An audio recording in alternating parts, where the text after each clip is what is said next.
on the S&P 500. So I've made previous videos on this. I recommend traders checking it out. But what I'm looking for, I'm just going to start over here. So this was from October of last year. We see a structural high, then a structural low. So I've chosen to start here only because the swing points are very clear to see. So we have a structural high, structural low, and then we have a structural high. Now, what's interesting about this, and I'm just going to break down how I think structure is quite simple to understand, but only if you apply it correctly. Now, when you look at market structure, what you want to look for is you have a dealing range high and you have a low down here. Now, the only time that this low becomes valid is when it breaks the previous high. And so what I often say to traders is you just want to draw an arrow like this. Now, it's a simple concept, but drawing an arrow gives you clarity on where the lows and highs actually are. So now if we continue the cycle, what we can see here is we have structural high, structural low, structural high, and now from here, this is our low. Now, the reason this is a low is because it went on to eventually break the previous high.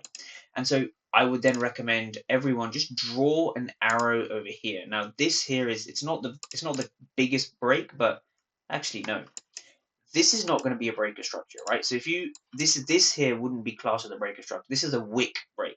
So this would be the breaker structure, right? So just to make that clear, a breaker structure on the higher time frame, such as a 4 hour or the 1 hour, you want to see a body break, right? Essentially. So what you're seeing is this is the previous high, right? This is a wick sweep, so that's not a breaker structure.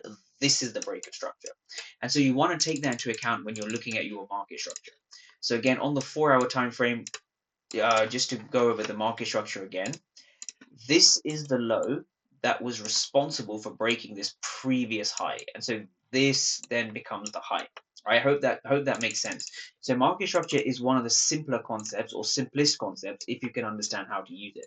So now on the 4 hour, when we go to the most recent market structure, especially in the news and everything that's going on with Donald Trump, this is your high, this is your low, and then this is your high. And so again, we're going to use the arrow approach. We're going to use that simple arrow approach, right? So this is a structural high.